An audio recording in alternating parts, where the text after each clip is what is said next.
Even Federer had to pull up to watch Eala. That's how phenomenal she has been over this last week and a bit.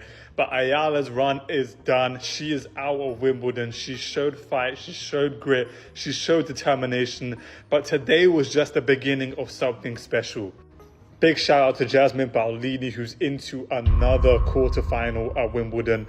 She beat Eala in 3 unbelievable sets of tennis with momentum going back and forth, and she just edged it out. Alexandra Maniego Eala strikes a cross-court forehand winner on center court, and the third-seeded defending champion Świątek has no answer. 2 hours and 14 minutes of tennis, and it ends on Eala's third match point. Świątek's own words explain why. A serve averaging just 123 kilometers per hour looked easy to return, and it broke her rhythm anyway. Alex, congratulations. Iga was in here a bit ago, and she was saying that she was struggling returning your serve, especially when it got slower. Okay. And I'm just wondering if you noticed that at all tactically, that sometimes the slower serves can throw off the rhythm of an opponent, and it's something you can use as a weapon, even if it's not a powerful weapon. Yes, I have never really been the biggest server in comparison to a lot of the girls here. So I do my best to use my serve as an advantage. You know, I think I have a lot of other strengths. It started feeling less like a tennis tournament and more like the world's biggest Filipino family gathering. That contradiction is the whole story. Alex Eala's Wimbledon breakthrough wasn't built on power. It was built on a weapon disguised as a weakness. And it happened inside a tournament that was already tearing itself apart over money, curfews, and control. Champion on tennis's biggest stage is a monumental feat for any 21-year-old player. Dude, we keep forgetting that this girl is only 21 years old. Actually, it's easy to forget because of how mature she appears to be in interviews. Also, a historic first for the Philippines. With this victory, Eala became the first Filipino player in the Open era. Eala arrived at the All-England club as the 29th seed, 21 years old, carrying momentum from a brutal grass court swing. In Birmingham, she'd outlasted Nicola Bartunka 5-7, 6-3, 7-5 for her second career WTA 125 title. In Berlin, she'd beaten Donna Vekic, world number 2 Elena Rybakina, and world number 8 Elina Svitolina back-to-back, before falling to Linda Noskova in the semi-final. Wimbledon was supposed to be another step forward. It became something else entirely. Shout out to Eva Lees for her comment here. She says, Alex Eala is exactly what tennis needs. And Eva, I couldn't agree more. Although Alex Eala's run at this year's Wimbledon came to an end today at the hands of Jasmine Paolini in the round of 16, she still has so much to be proud of and so much to look forward to. As you've probably heard by now, Alex Eala's win over the defending champion Iga Świątek put her in the history books as the first person from the Philippines to ever make the second week of a Grand Slam. Round of 128, Eala defeats Mexico's Renata Zarazua 6-1, 6-2, 22 winners, 16 of 21 net approaches won. It's the first women's singles main draw, win by a Filipina at Wimbledon in the Open era, but that wasn't the moment that defined her tournament. Eala, I'm rooting for you. Keep the Filipino wave going. There's something about her representation that I really, really like. It just, something is very positive about seeing how many flags come out for her, how many people are tweeting and viewing her stuff on YouTube and all kind of things. I just enjoy it, you know? It's a different flavor, it's a different spice in the pot, and I like her game. She's like Eala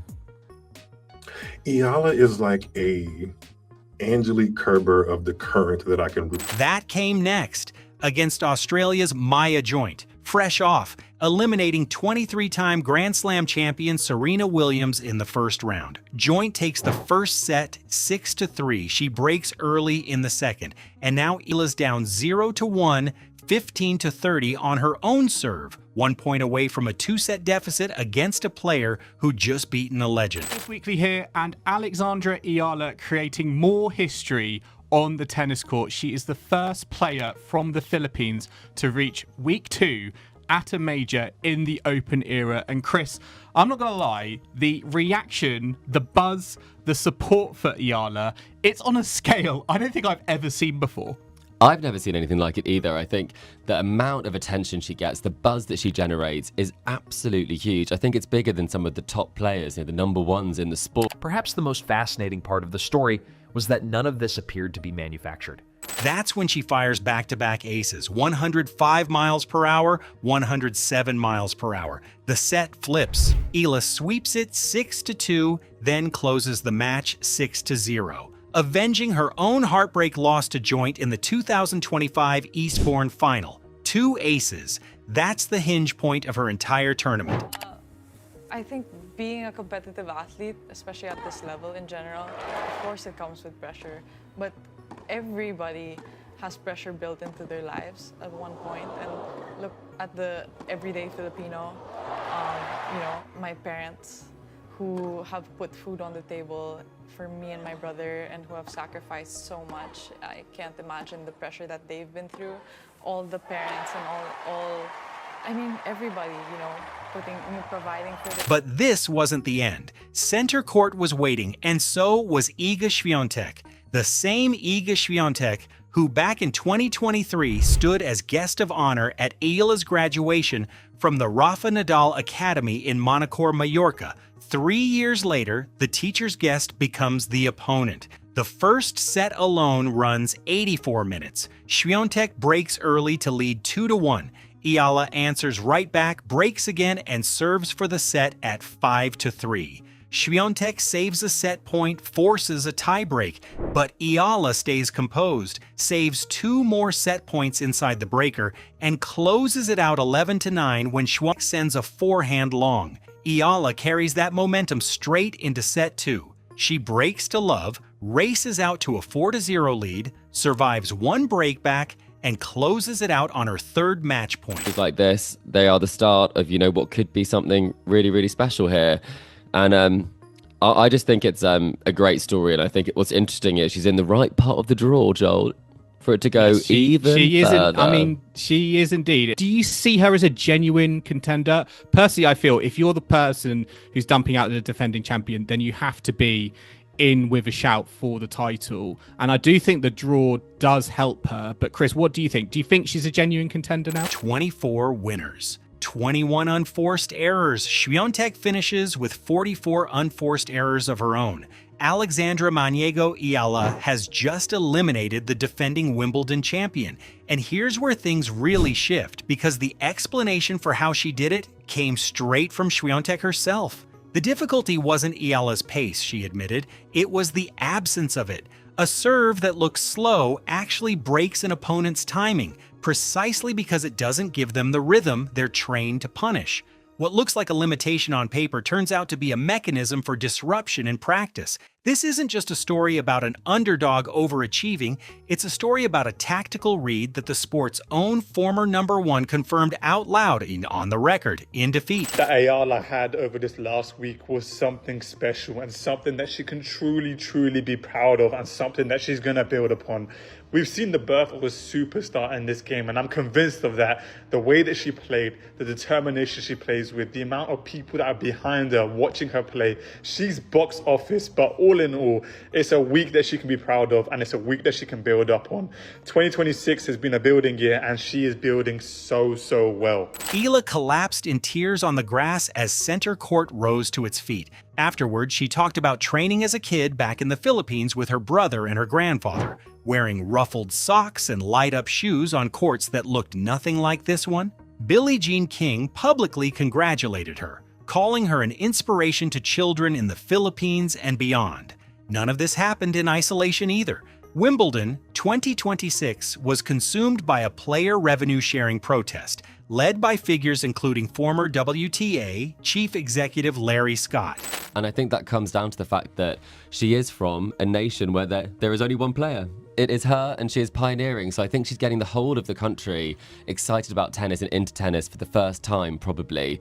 And I mean, what an amazing thing to see. She's such a great ambassador for the sport. And I also think the fact that she has been a Rafa baby, you know, she is from the Rafa Nadal Academy.